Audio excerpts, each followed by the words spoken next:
11월 13일 방송을 시작하겠습니다. 소비자 물가지수, 미국의 CPI, 연준 위원회 발언을 주목한다. 그리고 미국 정부 셧다운 우려 부각 가능성이 있다. 또 불안정한 소식이 함께 나오고 있죠. 미국의 CPI, 물가가 높아지게 되면 연준 위원들이 또 나와서 우리는 긴축을 멈추지 않을 거야. 그러면 또 환율과 여러 가지 금리와 지표가 흔들거리겠죠. 또 시장은 변동성을 나타낼 겁니다. 여기에 미국 정부 셧다운 우려가 부각된다면 그 파동은 조금 세질 수 있겠지요. 여러분들이 이제 감이 오실 겁니다. 이제 위로 방향은 정해졌다. 그러면 상승 추세, 차익 실현 물량이 나올 때 이 명분을 갖다 붙이는 겁니다. 물량 소화하겠죠? 그럼 이때는 뭐죠? 매입 기회로 활용합니다. 이유는 물량을 소화하고 고점을 차례로 고점을 높여가고 저점을 높여가는 상승 추세가 이어지기 때문에 고점과 저점을 높여가는 상승 추세가 이어진다. 마지막에는 이런 이슈 또한 나오지도 않을 겁니다. 언제? 추세가 슈팅에 나올 때, 아주 강력한 슈팅에 나올 때 10개 중에 9개에서 10개가 모두 다 긍정적인 소식을 던집니다. 그때는 차익 실현 구간이죠. 무디스, 미국 국가 신용등급 전망 안정적에서 부정적으로 하향 조정하였다. 상당히 불안하죠? 그쵸?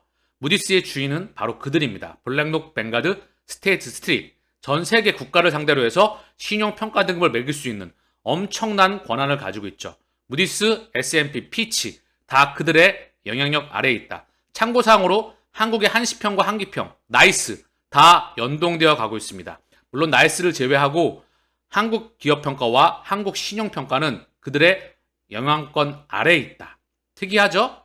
우리의 신용등급을 그들의 안에서 매겨줄 수 있다는 게 사실 그들이 엄청난 힘을 갖고 있다는 것을 다시 한번 확인하고 있다는 거죠. 더불어 뭐다? 시장을 흔들 수 있는 또 칼을 가지고 있는 겁니다.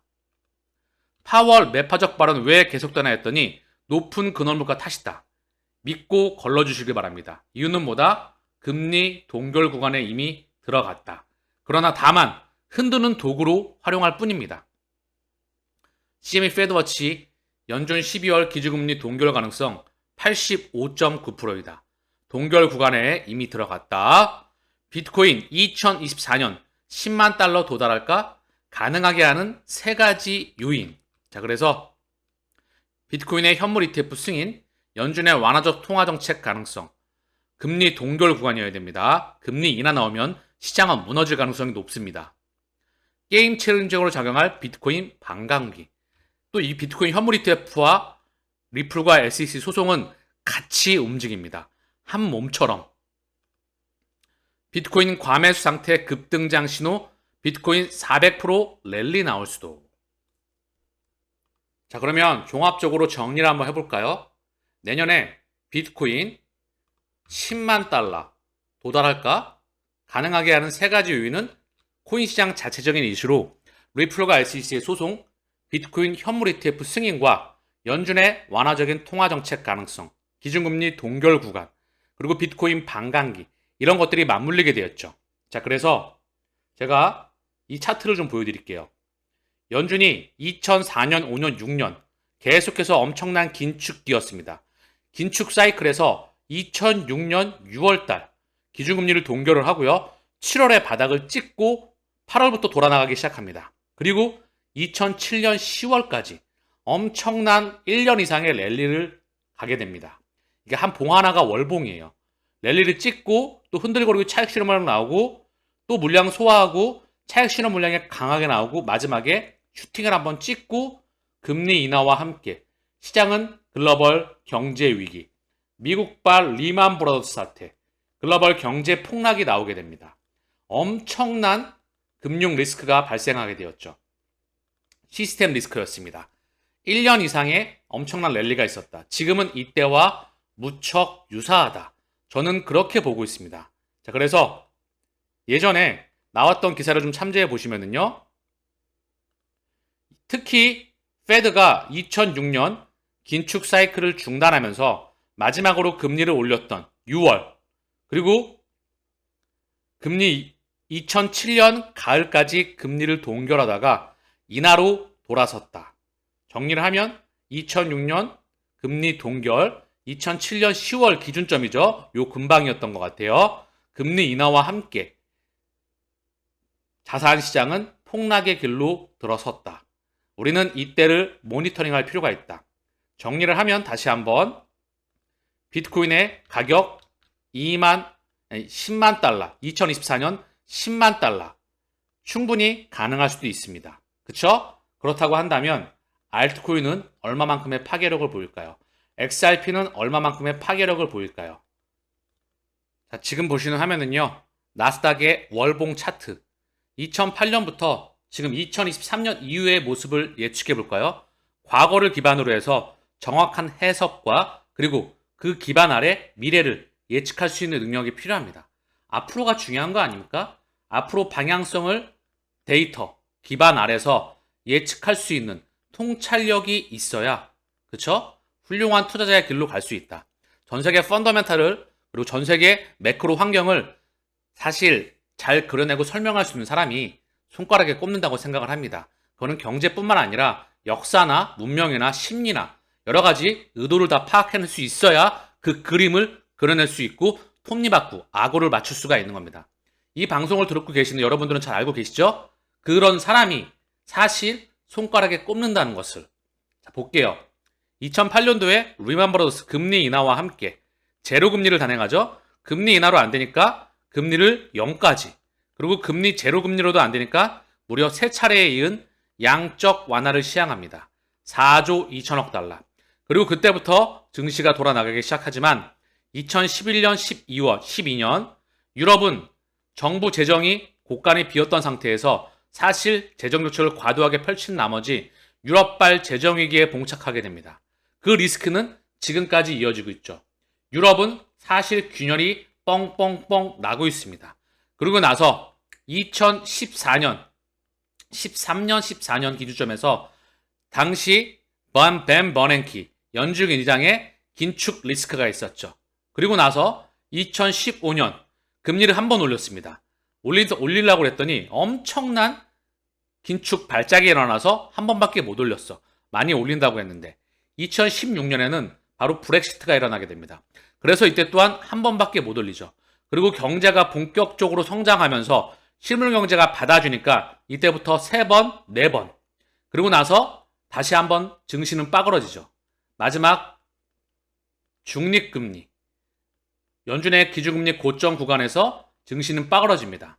다시 한번 금리 인사 중단, 상승 내리를 펼쳐나가죠. 그리고 코로나 팬데믹과 함께 엄청난 폭락이 있었습니다.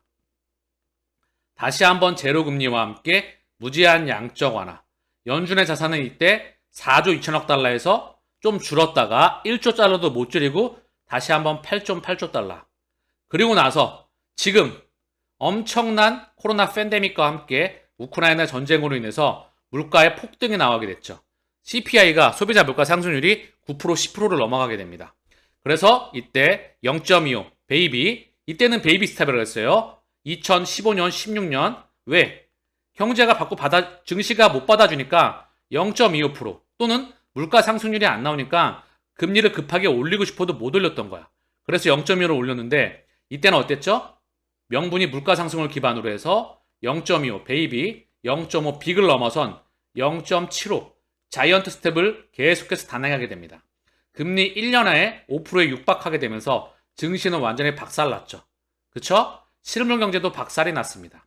그리고 나서 다시 한번 미리 긴축 속도가 완만해지면서 시장은 먼저 달렸고 기준금리 동결 구간을 먼저 반영했죠.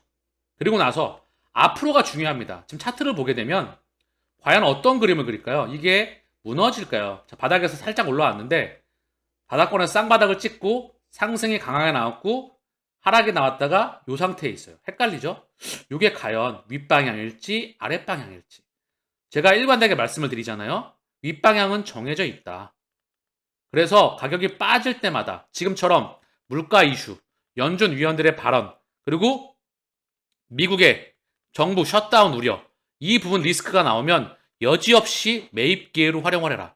지금부터는 어떤 노이즈가 나오더라도 전쟁 이슈가 나오더라도 매입 기회로 활용을 해서 평균 단가를 낮춰라. 이 말씀을 드리고 있습니다.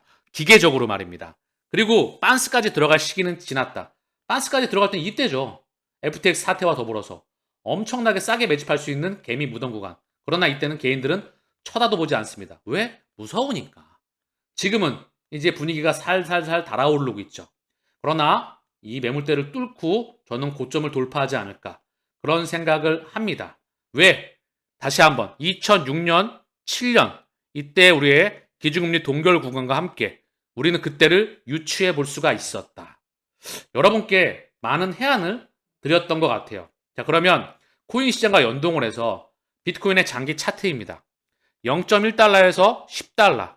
이 정도 되면 100배 정도 뛴 거잖아요. XRP가 한 100배 정도 뛰었다고 예측해 볼게요. 그냥 대략적으로. 그럼 10달러에서 이제 10만 달러가 머지 않았지요?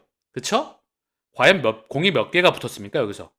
그리고 나서 얘는 계속 성장해 나갑니다. 그리고 지금은 어디에 있을까요? 이때입니다, 이때. 가격이 빠지고 지지부진할 때. XRP. 가격이 빠지고 지지부진할 때 개인들은 쳐다보지 않는다. 늘 급등 나올 때. 늘 급등 나올 때. 늘 슈팅 나올 때 들어와서 그리고 털리고 나서 다시 또 슈팅 나올 때 들어옵니다. 왜 이렇게 될 수밖에 없을까요? 가격과 미디어와 돈 그리고 세상을 바라보는 눈 오직 현상에 집중하기 때문이죠. 원인과 결과와 원인, 과정 그리고 본질에 집중하지 않고 늘 현상만에 집중해 오면서 생존해 왔기 때문입니다. 아버지 뭐 하시노? 너 돈은 얼마 있노? 쟤 돈 많니? 뜯어먹을 거 뭐 있노? 쟤 이쁘냐? 쟤네 집 잘 사냐? 이렇게 살아왔기 때문에 그리고 오히려 그들에게 이용당하고 버려지게 되죠. 그게 우리의 삶이었습니다. 그렇기 때문에 우리는 내재 가치 아시겠죠? 내재 가치 그 사람이 가지고 있는 내면을 보고 내면의 진짜 힘 또는 투자 대상이 가지고 있는 그 내면의 힘 진짜 얘가 앞으로 성장할 수 있느냐 지금은 똥값인데 앞으로 진짜 다이아몬드로 변신할 수 있느냐 XRP는 이미 다이아몬드입니다. 다이아몬드 곱하기 100배 이상의 파괴력을 가지고 있죠. 가격은 똥값에 있습니다. 저로에 계속해서 그들이 만들어주는 기회를 주고 있는 겁니다. 그들이 계속해서 기회를 주고 있다. 고로 XRP 기준으로 정리를 하면 2017년에도 엄청난 대폭발이 있었죠. 장기간의 에너지 파동의 응축 기간이 있었다. 지금도 6년이 넘는 기간 동안 파동이 짧아지고 있습니다. 한번 대폭발이 일어나면 누가? 그들이 일으킬 겁니다. 가격 랠리가 18달러, 32달러, 60달러, 105달러, 185달러, 325달러. 자연스럽게 봐야 될 과정입니다. 소송이 누르고 있던 과정이 사라지게 되면 어느 한순간에 폭등할 수 있어요. 또 개인들은 다시 한번 말씀드리죠. 가격이 폭등하니까 현상을 보고 또 들어올 겁니다. 또 물리고 욕하면서 떠나가겠지요. 그들의 앞으로 수백 년간 사람들은 그랬고요. 또 앞으로 100년, 200년 동안도 그럴 겁니다. 이유는 뭘까요? 생각하고 사고하고 통찰하는 능력 자체가 없기 때문이죠. 아쉽게도 그들은 그렇게 우리를 통제해오고 교육해왔습니다. 기계적으로 말입니다. 생각하는 사고방식을 버렸다는 거죠. 그게 바로 주입식 교육의 폐해입니다. 이제는 학벌로 내가 직장 마크로 성공하는 시대가 끝났다. 새로운 사고방식과 늘 사색과 독서를 통해서 새로운 정보, 그거를 기존의 정보로 연결시키면서 통찰력을 연결시키길 바랍니다. 우리의 미래는 정해졌습니다. XRP 소송으로 판도를 바꾸는 합의 논의 시작. 최근 들어서 리플과 SEC 소송에 대한 이야기가 미디어를 통해서 계속해서 흘러나오고 있습니다. 비트코인 현물 ETF와 리플과 SEC의 소송은 따로 노는 것이 아니다. 제임스 K. 필란 변호사가 소송에 대한 또 다른 업데이트를 제공했습니다. 리플과 SEC는 제한된 일정을 제출하여서 중요한 결제 단계에 토대를 마련했습니다. 합의에 대한 이야기가 나올 수가 있다. 자, 그로 인해 리플 7억 7천만 달러 징벌적 손해배상 가능성 희박하다. 희박하죠? 아예 없다고 보고 있습니다. 합의에 대한 실제로 SEC에 벌금 낸 대형 프로젝트. 자, 그래서 제가 어제 방송에서 말씀드렸던 크라켄, 테조스, 텔레그램, 엔비디아 이런 애들이 벌금을 낸 SEC의 그 프로젝트, 그 금액은 얼마이냐 이런 이야기가 나오고 있죠. 리플과 SEC 소송도 그들이 어느 한순간 내보낼 겁니다. 그리고 가격은 미친 듯이 반영이 되겠지요. 어느 한순간에 말입니다. 그리고 서로 그 가격에 대한 속도가 늦더라도 결국은 폭발할 수밖에 없습니다.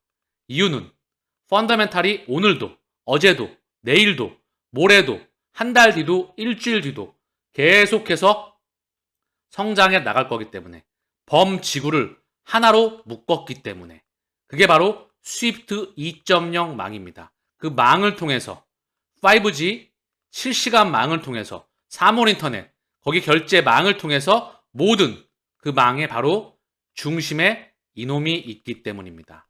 블록체인 혁명이자 4차 산업혁명이자 웹3, 가치의 인터넷의 혁명이기 때문입니다. 그 세상이 다가오고 있습니다.